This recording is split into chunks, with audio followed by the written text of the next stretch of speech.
Ada seorang syekh cerita dalam salah satu ceramahnya, cerita tentang seorang dokter perempuan di sana, di Arab sana. Ada seorang anak lelaki bawa ibunya. Bawa ibunya masuk ke dokter ini, subhanallah. Ibunya ini gila. Anak-anak muda, belum nikah. Dia bawa ibunya.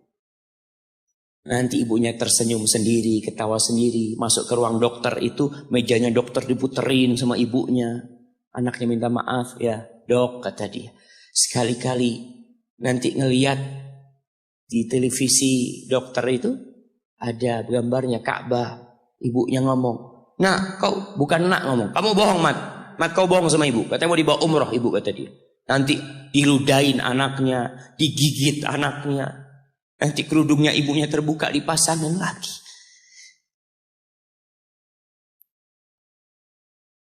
Itu dokter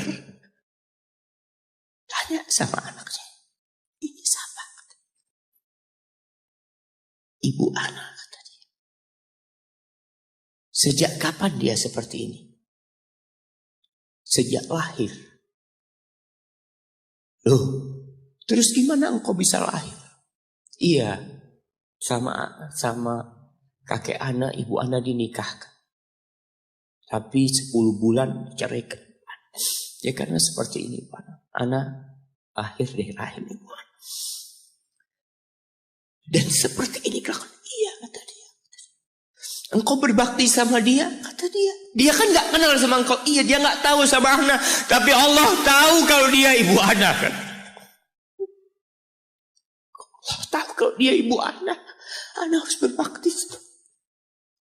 Ditanya, ibumu sakit apa? Ibu kena gula, kata dia. Setelah dikasih resep, itu dokter cerita, pasiennya keluar, ditutup pintunya. Dokter ini nangis. Dia mengatakan, ana sering dengar ceramah tentang birrul walidain. Ana sering mendengarkan tausiah ustaz tentang berbakti kepada orang tua. Tapi ana baru sekarang melihat kebaktian seorang anak sama orang tuanya. Ibunya gila, dia tetap berbakti. Dan dia mengatakan, iya ibu anak gak tahu sama anak, tapi Allah tahu kalau dia ibu anak. Dan yang ngasih wasiat supaya kita berbakti sama orang tua itu Allah, jemaah. Apapun yang dilakukan orang tua kita.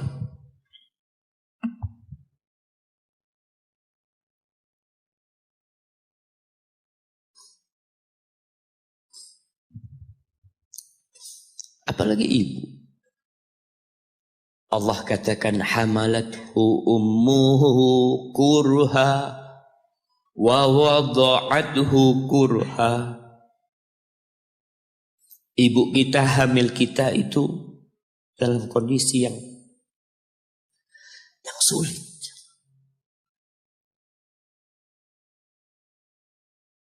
Ada ibu yang harus bed rest demi anaknya lahir.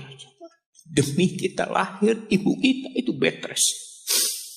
Capek dikit keluar darah. Ada yang harus hamil kita dalam kondisi dia ditinggal sama suami.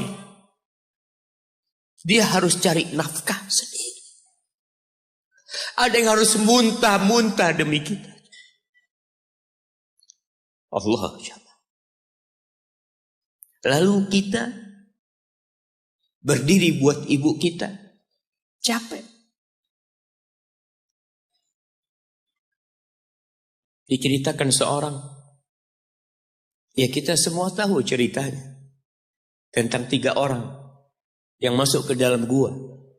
Kemudian gua itu tertutup dengan batu yang menggelinding. Lalu mereka bertawasul dengan amal soleh mereka. Salah satunya yang mengatakan, ya Rabbi, Allahumma, ya Allah, aku punya 2 orang tua. Aku punya 2 orang tua.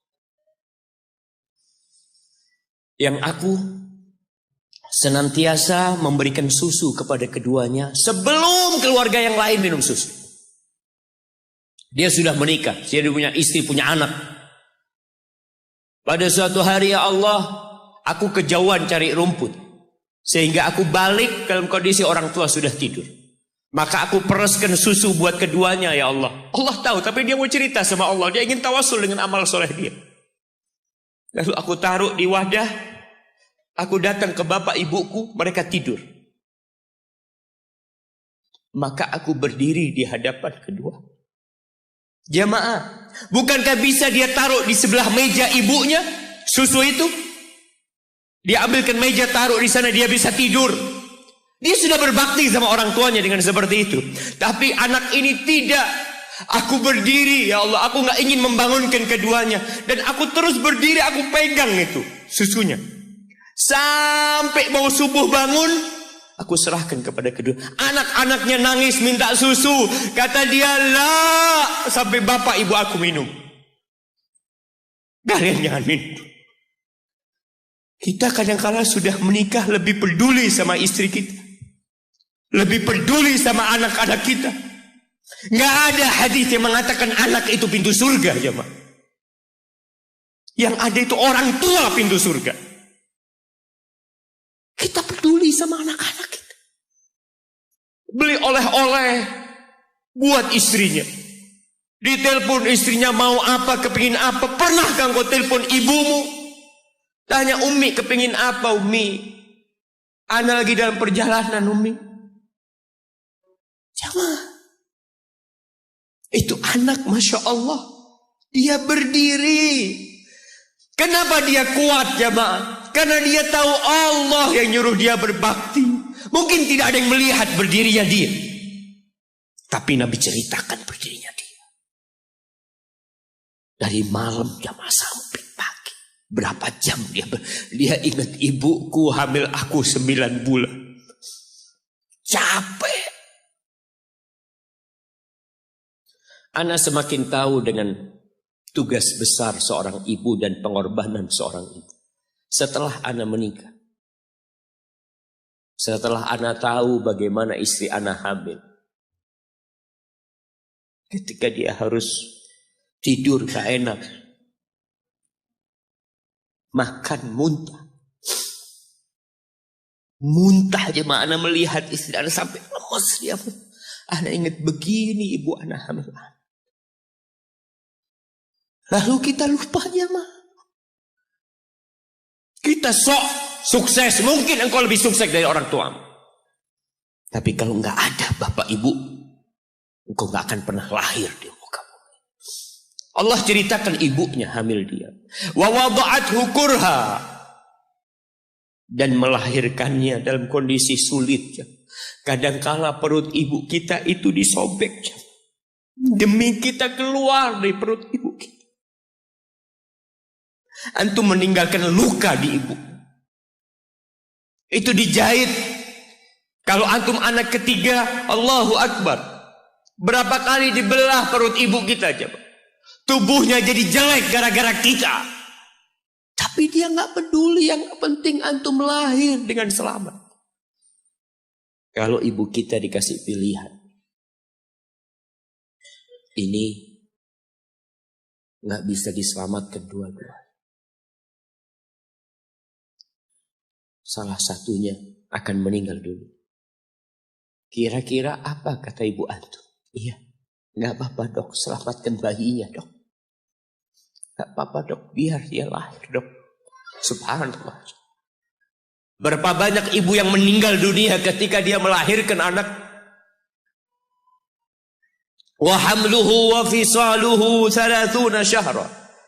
Hamilnya dan menyusuinya itu 30 bulan. Artinya bukan ketika antum lahir selesai lelahnya ibu kita. Memang ketika antum lahir dengan selamat, Allahu Akbar.